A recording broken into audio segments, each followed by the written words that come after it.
एक छोटे से गांव में एक मेहनती और शरीफ बकरा रहता था जिसका नाम था भोला।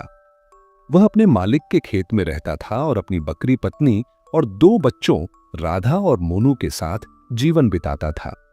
भोला अपनी बकरी पत्नी से बहुत प्यार करता था, लेकिन जब उसकी पत्नी का निधन हो गया तो उसकी पूरी जिंदगी अपने बच्चों के सहारे रह गई।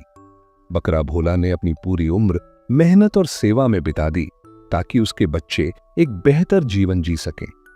वह सुबह सुबह चरने जाता, घास चरता, दूध देता और इंसानों की सेवा करता। उसकी हर कोशिश का मकसद सिर्फ ये था कि उसके बच्चे खुश रहें। बचपन में जब राधा और मोनू, जो कि नन्हे बकरी और बकरा थे, उसे थका हुआ देखते तो उनके दिल में एहसास पैदा होता। समय के साथ वे दोनों जवान हो गए। भोला ने अपनी बेटी राधा के लिए एक अच्छा घोंसला यानी एक नया बाड़ा और नर बकरा तलाश किया।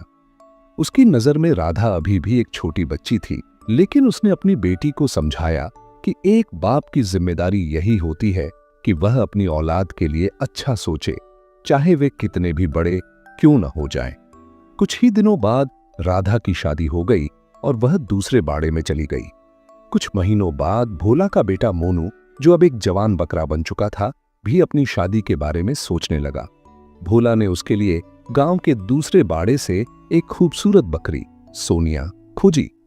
बातचीत हुई और दोनों की शादी तय हो गई। इस तरह भोला का दूसरा बच्चा भी अपनी जिंदगी की नई राहों पर चल पड़ा। कुछ सालों बाद मेहनत और उम्र के बोझ से बकरा भोला की सेहत बिगड़ने लगी। उसे मालिक के साथ जानवरों के डॉक्टर के पास ले जाया गया। डॉक्टर ने जांच करने के बाद बताया कि भोला एक खतरनाक बीमारी से ग्रसित है और अगर उसका इलाज तुरंत न किया गया तो उसकी जान बचाना मुमकिन नहीं होगा। इलाज पर 1,00,000 रुपए खर्च आने वाला था। मोनू घर आया ताकि अपनी पत्नी सोनिया से पैसों का इंतजाम कर सके। उसने सोने के गहनों का जिक्र किया जो भोला ने सारी उम्र मेहनत से जमा किए थे, लेकिन सोनिया ने इसका विरोध किया। उसने कहा कि ये गहने उसके लिए थे, भोला के इलाज के लिए नहीं। उसके अनुसार अगर भोला बच भी जाता तो कितने साल और जीता, और नए गहने बनाने में तो पूरी जिंदगी लग जाती। सोनिया की बातों से मजबूर होकर मोनू ने अपने पिता बकरा भोला का इलाज नहीं करवाया। कुछ दिन बाद भोला ने अपनी आखिरी सांसें लीं। उसकी मौत की खबर ने पूरे गांव को दुखी कर दिया। उसकी अर्थी तैयार की गई जिसमें उसे लकड़ियों पर लिटाया गया जैसे इंसानों के जनाजे होते हैं, लेकिन यहां सभी जानवर और मालिक शामिल थे। श्मशान ले जाते समय रास्ते में एक पुराना कर्जदार शेर सिंह रास्ता रोक लेता है। वह कहता है कि भोला ने उससे 1,00,000 रुपए उधार लिए थे और जब तक वह रकम वापस न की जाए भोला की अर्थी आगे नहीं जाएगी। सब लोग डरकर वहां से चले जाते हैं क्योंकि शेर सिंह बहुत गुस्सैल और खतरनाक आदमी मशहूर था।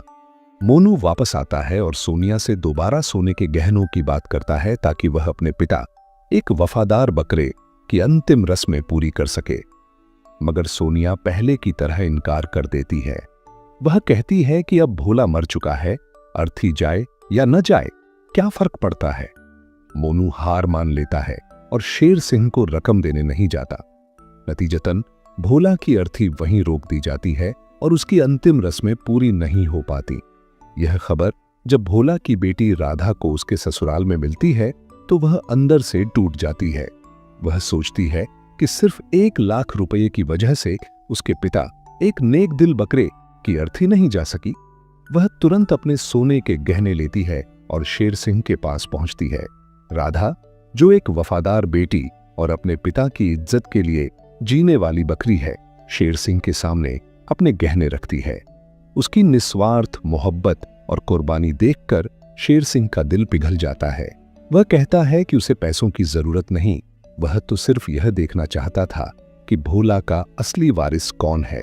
वह सारी रकम राधा को लौटा देता है और कहता है कि उसने साबित कर दिया कि बेटियां बेटों से कम नहीं होती। इस तरह राधा और शेर सिंह मिलकर भोला एक महान पिता और सच्चे बकरे की अंतिम रस्में अदा करते हैं।